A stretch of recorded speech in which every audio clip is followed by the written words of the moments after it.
Do you find yourself running away from stress?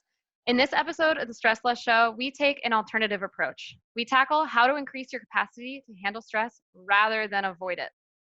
I'm Carly Myers, a stress management expert. And one thing I hear day in and day out is that we feel like we've tried everything when it comes to stress management.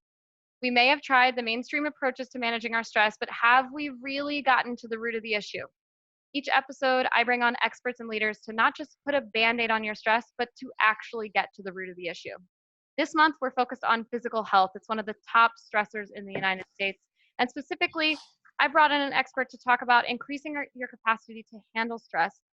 I'm going to welcome my dear friend, Nick, to the show. He's a fitness and nutrition coach who helps people build better relationships with their bodies through education and empowerment.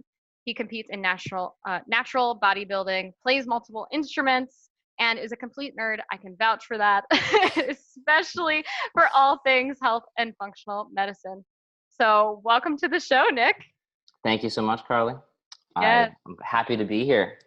So I was told before we hopped on the show that you have the answer. Do you want to share a little bit more about what this answer might be? I'd love to. It was a long time coming. But so, I've been doing this for quite a while now.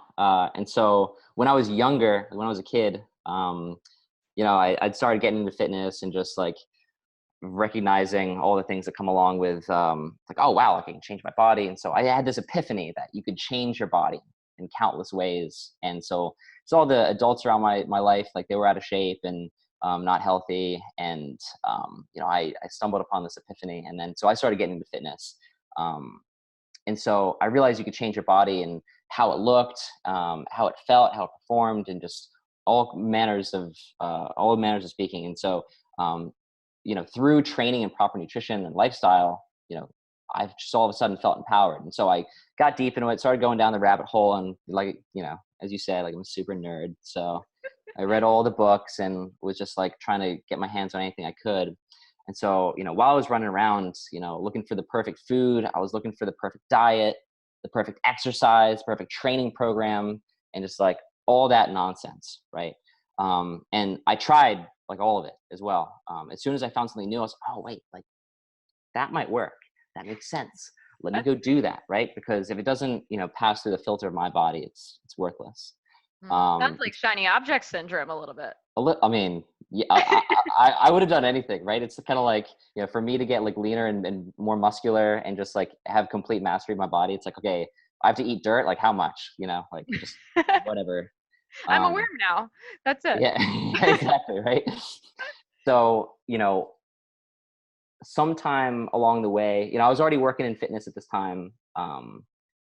I started venturing out of the area and actually going to meet some of the people that I looked up to. And so I went out to one of the first seminars that I'd gone to in fitness and all that. And it was out in Ohio. I took a rent-a-car out there and I was super stoked. Just that it was like in driving distance. And so it was this bunch of dudes that nobody knows but they were celebrities to me, right? And there was a couple presentations there. They all kind of had like this congruency to what they were saying. The first guy kind of like, smacked me across the face with it. And in that weekend is when I realized how simple it was. And my direction completely changed. And I was like, wait, it's all about managing stress, right? And I was looking for the perfect diet and the perfect food and all these things outside of me. And I was looking for the wizard. I was looking for the sensei. I was looking for all these people outside to show me the answer. And I was like, oh, we already have it inside of us, as cliche as that sounds, right? But it's really like our response to what it is that we're putting in, like the input, whether it's food, whether it's exercise, whatever it is, that's what determines whether or not we change and how we change, right? And so that was the big epiphany, It reminds me of something I heard once, which is that it's kind of like we all know like all of the options that we have, like that we need to do to like lose weight or get fit or do whatever or manage our stress or get the job, but it's about like, yeah, but am I committed to that? Is that right for me? It's like this it's all internal. Like, it just doesn't Totally. matter that you have this menu Totally. of options if you're Yeah. internally not committed or internally not ready or internally overwhelmed already. Completely. Like everything works, Yeah. but are you ready for it? Yeah. Yeah.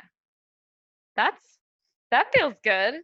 So I know you have some recommendations on how to, Sure. the answer is simple, but it's also a little Sure. complicated in some ways. So you have some tips Well, on how to make. yeah. So I think it would be best to start with just like talking a little bit about how my view of stress changed. And I think overall, we tend to have a negative view of stress, and that mindset is what prevents us from seeing all of its positive side effects.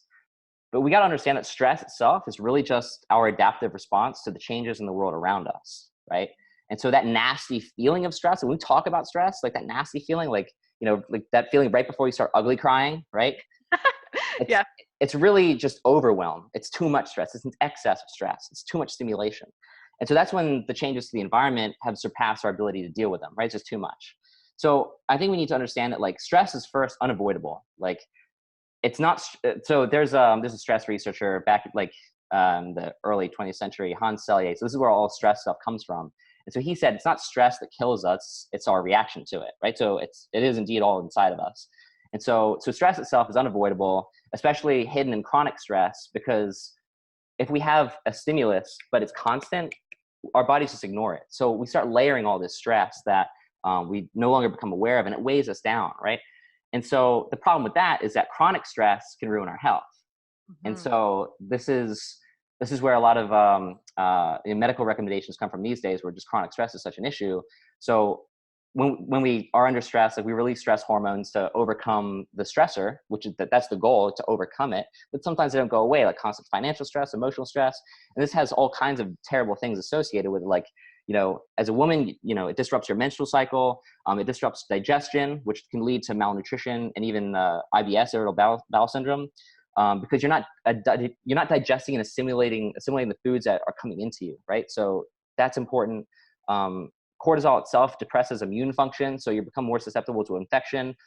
But immune function is something else that's really important to it as well. Like that is the basis of our adaptive response. So it disrupts healing and adaptation. So if you're training, you're doing exercise, or you're even just trying to like grow and get better as a human, like that ruins that. And so it even has effects in just pulling the brain down as well. So it disrupts mood, it disrupts motivation, which means social engagement goes down. Your relationships will suffer.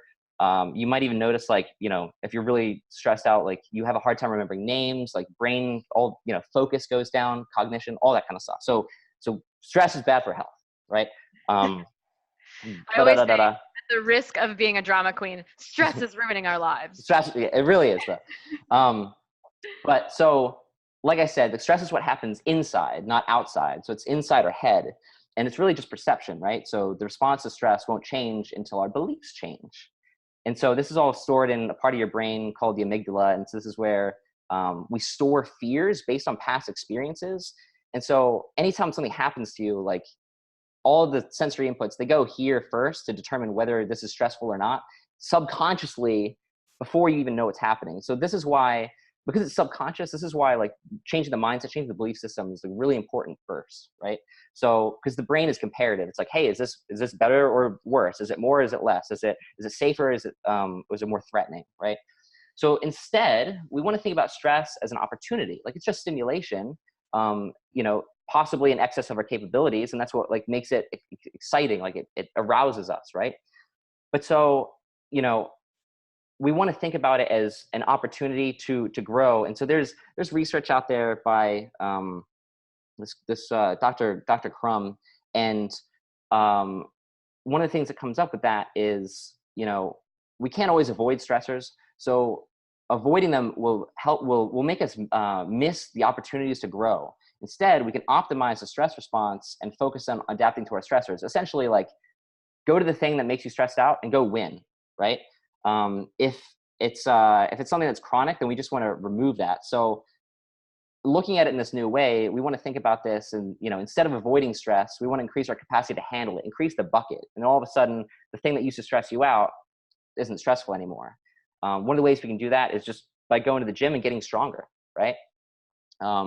If we identify and we remove our chronic stressors, or at least interrupt them with breathing and mindfulness exercises, then we we regain our choice to be able to like control our reaction to it, right? It's peace amongst the chaos. And also when you're talking about the gym, it's you might be stressed out every time you go up the stairs, but if you're training to handle stress, the next time you go up the stairs, it's not going to be so bad. Totally. Yeah. The whole thing. So Exactly. I know that you wanted to offer the opportunity for people to learn more. So how do we find you? Sure. So I coach clients online and in Philadelphia. And so if you'd like to build a sustainable approach to improving your health and body together with me, I offer a complimentary consultation. So if you want to sign up for that, go ahead and shoot me an email at coachnick@nickdeaconfitness.com. And definitely add me on Facebook and Instagram. On Facebook, I'm at Are You the Nick Deacon, and Instagram at Nick Deacon Fitness. I share deep stuff like this all the time, and I just love talking about it. Yes, I love it. Please absolutely hit Nick up on that offer. He is a wonder. He's amazing. I can't tell you how great his energy is, and his work is so important. So that concludes this episode of the Stress Less Show. We'll see you next week on the show, where we talk about emotional eating and how to use food as fuel instead of something to take the edge off. All right, take care.